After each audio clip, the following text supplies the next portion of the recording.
In today's video, we're going to be going through and discussing Molag Bal's Daedric Shrine quest in the Elder Scrolls 4 Oblivion.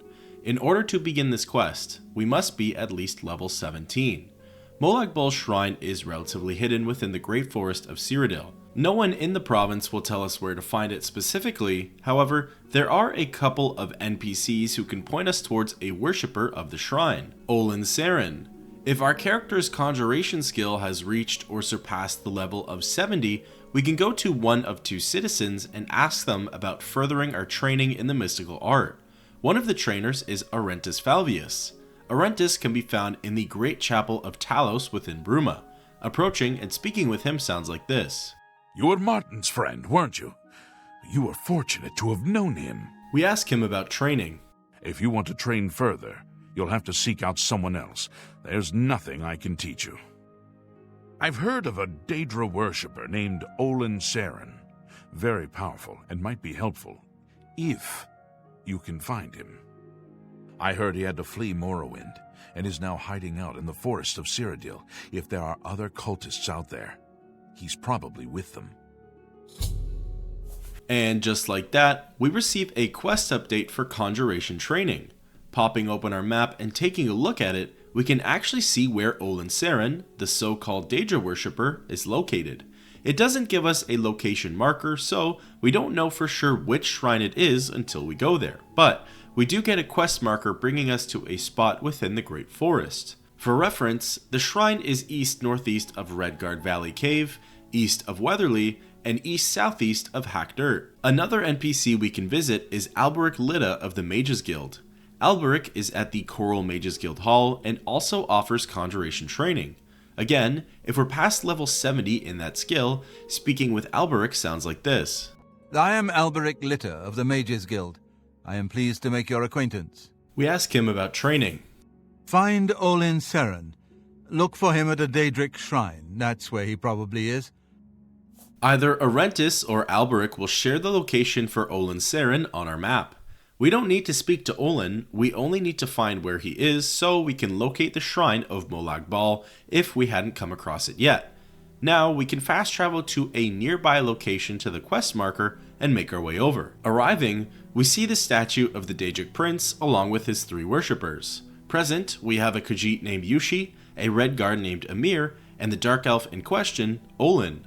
We speak with Yushi and Olin for some dialogue. Fools must be separated from their illusions before they will come to him. All mortals will come to him. He is the harvester of souls. We then move on to speak with Amir. You walk in the shadow of the corruptor. Why do you come to this place? We inquire about the shrine of Molag Bal. What is your business at the shrine of Molag Bal, the tormentor of men?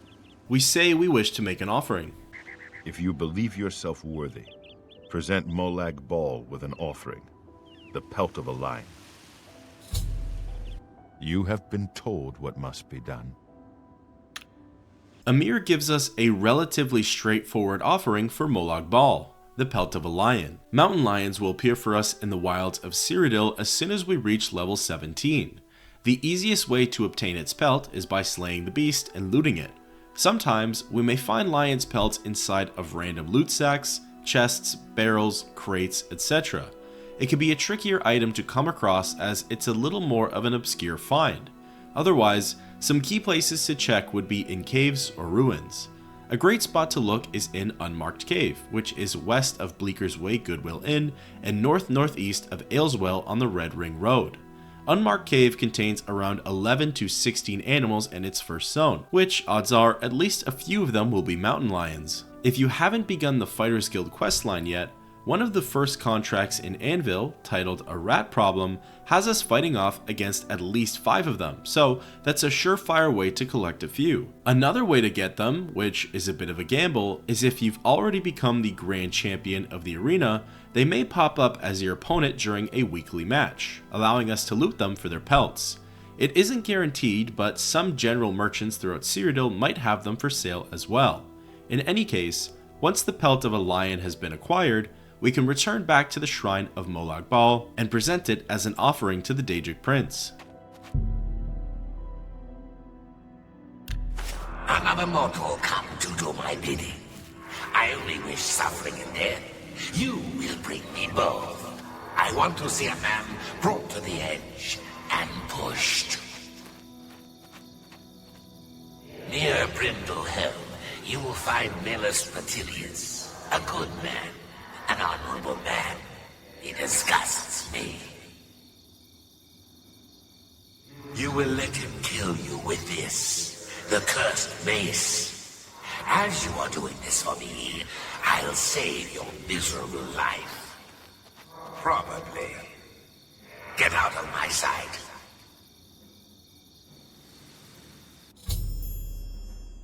It's at this point we get a quest update.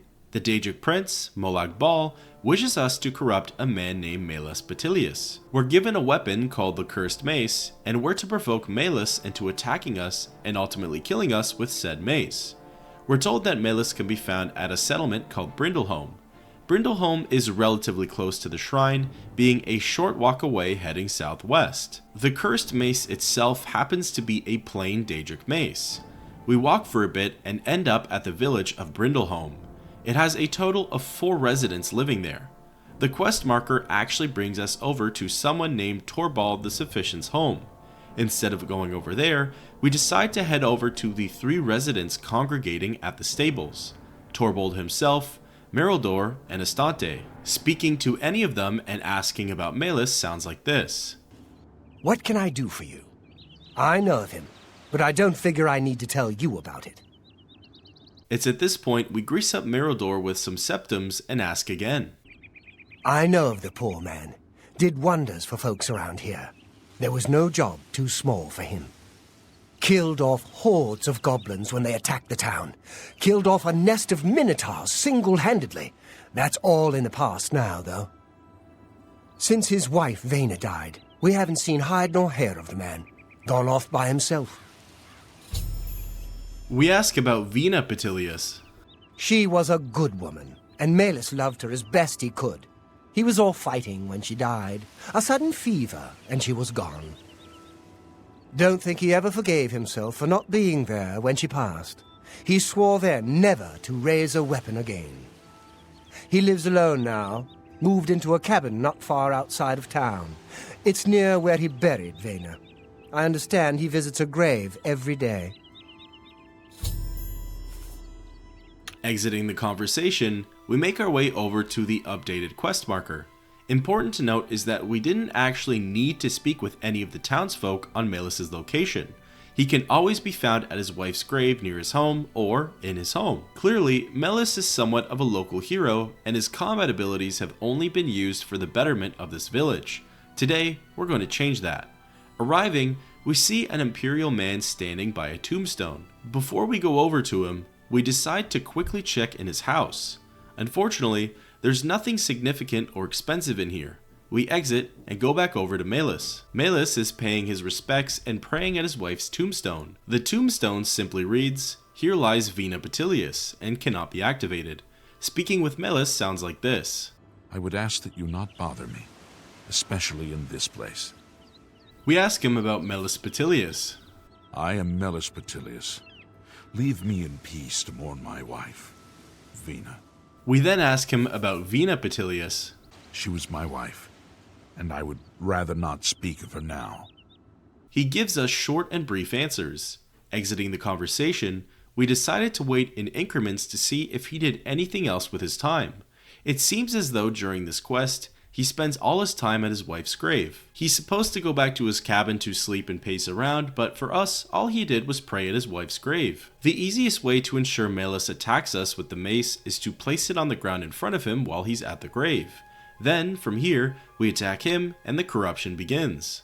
I have sworn not to raise a weapon in anger, but you have offended my honor in this most holy place. Prepare to die, devil! Melus picks up the cursed mace and begins swinging away at us. Recommended is to remove your armor if you don't want its condition to deplete. Also, this way, Melus can kill us quicker. On the other hand, it could also be a great excuse to improve your heavy or light armor skills as well as your block skill. It's important that we don't fight back against him and that we let him kill us. Important to note is that if we were to attack him without having spoken to him at first, he wouldn't have fought back. Once we've been defeated, we're met with a loading screen and have been teleported back to Molag Bal's shrine. Even though he is the self-proclaimed tormentor of mortals, he did uphold his end of the bargain and bring us back to life after we were killed with the mace. We approach the shrine and interact with it. Well, it seems you've accomplished the task set out for you. Well done. Another man damned, another ruined soul. But you'll still get your prize, won't you? I think it was worth it, don't you? Keep up the good work, little mortal.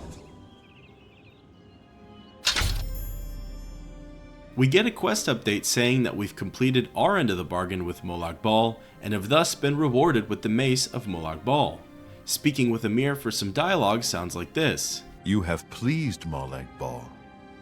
Blessed is the one who spreads the seeds of dissent. Blessed are you who has spoken to the corrupter. Taking a look at the mace, we're not proficient in blunt weapons, so it only has a damage rating of 8 for us. If we were proficient with it, however, it would deal upwards of 25 base damage. As for its enchantments, it has the abilities to absorb both strength and magicka for 5 points each on strike. The mace is one-handed and has a unique look to it. Returning back to Brindleholm, the other 3 residents unfortunately don't have any unique conversations with us. However, Melus himself does. Approaching him, we see that he's still praying at his wife's grave. He wears the cursed mace on his hip, which is definitely a good sign. Speaking to him sounds like this. No. You're dead. I killed you myself. What manner of creature are you? Will I be tormented with your image forever? Before we go any further, let's discuss ways in which we would fail this quest. For starters, if we completely misunderstood the assignment or fought back in any way and ended up killing Melus, we would be hit with a quest update saying that since he has died, we can no longer complete this quest. The very first time we provoked and were beaten down on by Melus, we were wearing the Ring of Namira. One of the ring's enchantments is that it reflects damage back onto our attacker. So, while we were wearing our best armor and tanking every hit, Melus's health was slowly depleting. Whether it was our armor being incredibly effective, his hits underwhelming, or the ring incredibly overpowered, Melus ended up dying before we did. Finally, by dropping any weapon in front of Melus, in this case the Blade of Woe, he'll pick that one up upon being provoked and attack us with it. Likely, but not tested, is that using some form of disintegration spell or enchantment, we could disarm him and then drop the cursed mace in the hopes that he picks it up. Otherwise, he'll continue to attack us with the wrong weapon, leading to either him killing us or us killing him. In this case, we were defeated and still teleported back to the shrine of Molag Bal. We approach the statue and speak with it. You failed, mortal. I didn't figure you had it in you. Weakling, pathetic piece of filth. Leave before I make you sorry you ever came here.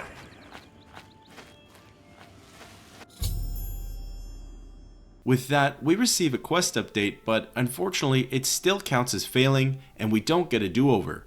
We also don't receive any reward as we didn't fully uphold our end of the bargain. The quest in itself is simple yet an entertaining one.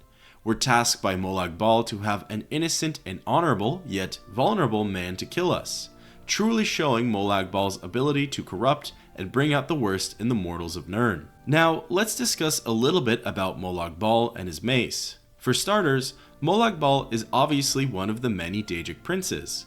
His obsession is seemingly the domination and conquest of mortals as he hopes to enslave and torture every single one. His most common titles and nicknames include the Lord of Brutality, the Prince of Domination, the Harvester of Souls, the Lord of Domination, and the God of Schemes. His Daedric realm is known as Cold Harbor. Many believe him to be the creator of the undead, including vampires, and many of which might refer to him as the Dark Father or the Father of Vampires. There is a lot of lore and details on Molag Bal that could make up its own video, so for now, we'll move along to his mace. The mace of Molag Bal, as mentioned before, is a one-handed, unique, leveled, and enchanted blunt weapon. It has a total charge of allowing up to 44 enchanted hits.